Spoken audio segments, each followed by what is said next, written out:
வணக்கம். இன்று நாம் இந்தூரில் நிகழ்ந்த ஒரு அதிர்ச்சிகரமான மற்றும் குரூரமான கொலை வழக்கு குறித்து விரிவாக பார்க்கப் போகிறோம். இது ஒட்டுமொத்த தேசத்தையும் உலுக்கியுள்ளது. தனது காதலியை கொன்றதற்காக கைது செய்யப்பட்ட ஒரு இளைஞன் ஊடகங்களின் முன் எவ்வித குற்ற உணர்வும் இன்றி சிரித்துக்கொண்டே நின்ற காட்சி மக்களை கோபத்தில் ஆழ்த்தியுள்ளது.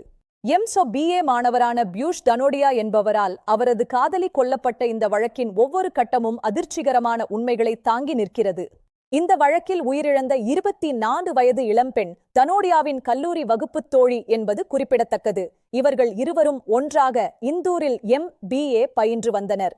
ஒரு பிரகாசமான எதிர்காலம் கொண்ட அந்த இளம்பெண்ணின் கனவுகள் அனைத்தும் பொறாமை மற்றும் குரூர புத்தியால் நசுக்கப்பட்டுவிட்டன. இது ஒரு திட்டமிட்ட படுகொலை என்று போலீஸ் தரப்பில் கூறப்படுகிறது.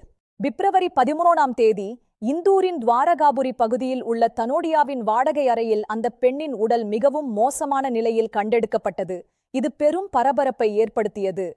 அறையிலிருந்து வீசிய கடுமையான துர்நாற்றத்தால் சந்தேகமடைந்த அக்கம்பக்கத்தினர் போலீசாருக்கு தகவல் தெரிவித்தனர். போலீசாரின் வருகைக்குப் பிறகே அந்த அறைக்குள் இருந்த பயங்கரம் தெரிய வந்தது.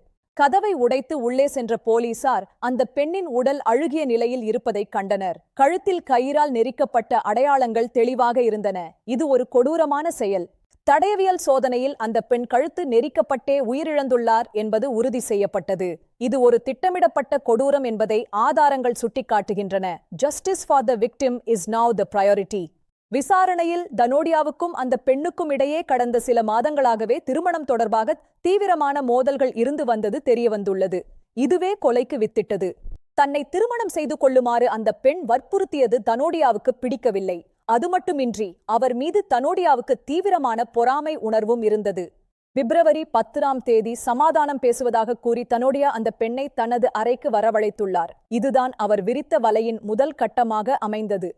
மதியம் 11 மணியளவில் இருவரும் அறைக்குள் செல்வது சிசிடிவி கேமராவில் பதிவாகியுள்ளது. அதுவே அந்த பெண்ணின் கடைசி தருணமாக அமைந்துவிட்டது என்பதை யாரும் அறியவில்லை. அறைக்குள் மீண்டும் திருமணம் தொடர்பாக வாக்குவாதம் ஏற்பட்ட போது ஆவேசமடைந்த தனோடியா அந்த பெண்ணை கொடூரமாக தாக்கியுள்ளார். ஒரு கட்டத்தில் கயிற்றால் கழுத்தை நெரித்துக் கொன்றார். எந்த ஒரு கருணையும் இல்லாமல் அவர் தனது காதலியை கொன்றார். இந்த கொலைக்கு பின் அவர் செய்த காரியங்கள்தான் மனித மனசாட்சியையே உலுக்கியுள்ளன. He has no humanity left in him. கொலை செய்த பிறகும் அவர் உடனடியாக தப்பிச் செல்லவில்லை. அந்த பிணத்தின் அருகிலேயே அமர்ந்து மது அருந்தியதாக போலீசார் அதிர்ச்சிகரமான தகவலை தெரிவித்துள்ளனர். பல மணி நேரம் அவர் அந்த பிணத்துடனேயே அந்த அறையில் தங்கியிருந்துள்ளார். இது அவரது குரூரமான மனநிலையையும் அவர் அந்த பெண்ணின் மீது வைத்திருந்த வக்ரத்தையும் காட்டுகிறது. பின்னர் அவர் அங்கிருந்து தப்பிச் சென்று மும்பையில் தலைமறைவாகியிருந்தார். இந்தூரில் இருந்து மும்பை வரையிலான அவரது பயணம் மிகவும் திட்டமிடப்பட்டதாக இருந்தது. தப்பி ஓடுவதுதான் அவனது அடுத்த திட்டமாக இருந்தது. மும்பையில் பன்வேல் மற்றும் அந்தேரி பகுதிகளில் அவர் மாறி மாறி தங்கி தனது அடையாளத்தை மறைக்க முயன்றுள்ளார். புதிய சிம் கார்டுகளையும் அவர் அங்கு பயன்படுத்தியுள்ளார். மும்பையில் இருந்தபோது அவர் மாந்திரீகச் சடங்குகள் மூலம் தனது காதலியின் ஆன்மாவை தொடர்பு கொள்ள முயன்றதாக போலீசார் கண்டுபிடித்துள்ளனர். இது பெரும் அதிர்ச்சியை தந்துள்ளது. இதற்காக அவர் பல வழிகளில் முயன்றுள்ளார். இறந்தவர்களின் ஆவியை அழைப்பது எப்படி என்று அவர் கூகுளில் தீவிரமாக தேடியுள்ளார். ஆன்மீக மற்றும் மாந்திரீக முறைகளை அவர் ஆய்வு செய்திருப்பது விசாரணையில் தெரிந்தது. ஆன்மாவிடம் மன்னிப்பு கேட்க முயன்றார். இருளில் அமர்ந்து அவர் அந்த பெண்ணிடம் மன்னிப்பு கேட்டதாகவும் தகவல்கள் தெரிவிக்கின்றன.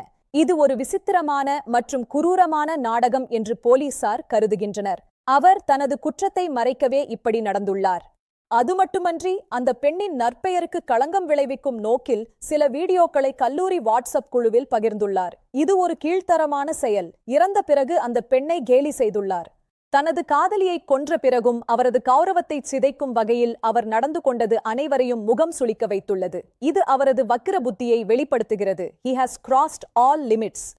பின்னர் அவர் அந்த பெண்ணின் போனை மகாராஷ்டிராவில் அழித்துள்ளார். ஆதாரங்களை அழிக்க அவர் மேற்கொண்ட இந்த முயற்சி போலீசாரால் கண்டறியப்பட்டது. அவர் குற்றத்தை மறைக்க முயன்றார். ஆதாரங்கள் அனைத்தும் போலீசாரிடம் உள்ளன. இறுதியாக மும்பை மற்றும் இந்தூர் போலீசார் இணைந்து அந்தேரி பகுதியில் அவரை தேடிக் கண்டுபிடித்து கைது செய்தனர். இது ஒரு வெற்றிகரமான கூட்டு போலீஸ் நடவடிக்கை ஆகும். கொலையாளி இறுதியில் பிடிபட்டார்.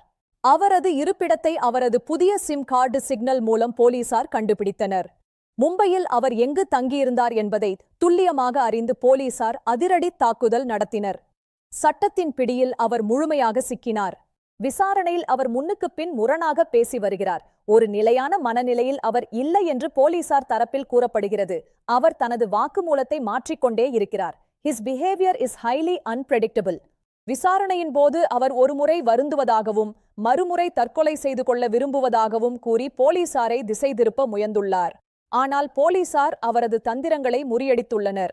He is trying to play games. தான் அந்த பெண்ணை மிகவும் நேசித்ததாக அவர் நாடகமாடியுள்ளார். ஒரு காகிதத்தில் தான் பெரிய தவறு செய்துவிட்டதாகவும் அவர் எழுதியுள்ளார். ஆனால் அவரது செயல்கள் அதற்கு நேர்மாறாக உள்ளன. எவ்வித உண்மையான வருத்தமும் அவரிடம் இல்லை. நீதிமன்றத்திற்கு கொண்டு செல்லும் போது ஊடகத்தினர் கேட்ட கேள்விகளுக்கு அவர் அளித்த பதில்கள் மற்றும் அவர் காட்டிய அந்த விகாரமான சிரிப்புதான் இப்போது மிகப்பெரிய விவாதமாகியுள்ளது. இது அவரது கல்நெஞ்சை காட்டுகிறது. நடந்தது நடந்துவிட்டது, சரியான நேரத்தில் பேசுவேன் என்று அவர் அலட்சியமாக கூறியது அனைவரையும் அதிர்ச்சியடையச் செய்துள்ளது. ஒரு உயிரை பறித்தவனுக்கு இவ்வளவு துணிச்சலா? இவனுக்கு தகுந்த தண்டனை வழங்கப்பட வேண்டும். இந்த சிரிப்பு சமூக வலைத்தளங்களில் வைரலாகி பொதுமக்களிடையே பெரும் கொந்தளிப்பை ஏற்படுத்தியுள்ளது. இவ்வளவு கொடூரமான ஒருவன் தண்டிக்கப்பட வேண்டும் என்று பலரும் பதிவிட்டு வருகின்றனர். Outrage is growing every hour.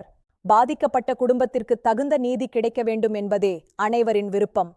சமுதாயத்தில் இத்தகைய வக்ரபுத்தி கொண்டவர்கள் சுதந்திரமாக நடமாடுவது பெண்களுக்கு மிகப்பெரிய அச்சுறுத்தல். We must demand justice. தற்போது போலீசார் சிசிடிவி காட்சிகள், போன் அழைப்பு விவரங்கள் மற்றும் அனைத்து மின்னணு ஆதாரங்களையும் நீதிமன்றத்தில் சமர்ப்பிக்க தயாராகி வருகின்றனர். நீதி நிலைநாட்டப்படும் என்று நம்புவோம். Every piece of evidence matters. அந்த பெண்ணின் பெற்றோர் இப்போது தீராத சோகத்தில் உள்ளனர். தங்கள் மகளுக்கு நேர்ந்த இந்த நிலைமை யாருக்கும் வரக்கூடாது என்று வேண்டுகின்றனர். அவர்கள் இப்போது நீதி மட்டுமே கோருகின்றனர். Their pain is unimaginable. இத்தகைய கொடூர சம்பவங்கள் உறவுகளில் இருக்கும் ஆபத்தை அடையாளம் காண வேண்டியதன் அவசியத்தை உணர்த்துகின்றன. விழிப்புடன் இருப்பதே பாதுகாப்பானது. விழிப்புடன் இருப்போம், விழிப்புடன் செயல்படுவோம். Safety first. இந்தூர் போன்ற அமைதியான நகரங்களில் அரங்கேறும் இத்தகைய வன்முறைகள் பொதுமக்களிடையே பெரும் அச்சத்தை விதைத்துள்ளன. சமுதாய பாதுகாப்பு இப்போது மிகப்பெரிய கேள்வியாகியுள்ளது. We need safer cities. குற்றம் இழைத்தவர்களுக்கு தகுந்த தண்டனை கிடைப்பதன் மூலமே பாதிக்கப்பட்டவர்களுக்கு உண்மையான நீதி கிடைக்கும். சட்டம் அதன் கடமையை செவ்வனே செய்யும் என்று நாம் நம்புவோம். Justice must prevail. இந்த செய்தியுடன் இன்றைய சிறப்பு தொகுப்பு நிறைவடைகிறது. மீண்டும் மற்றுமொரு செய்தியுடன் உங்களை சந்திக்கும் வரை உங்களிடமிருந்து விடைபெறுவது உங்கள் செய்தி வாசிப்பாளர். நன்றி, வணக்கம்.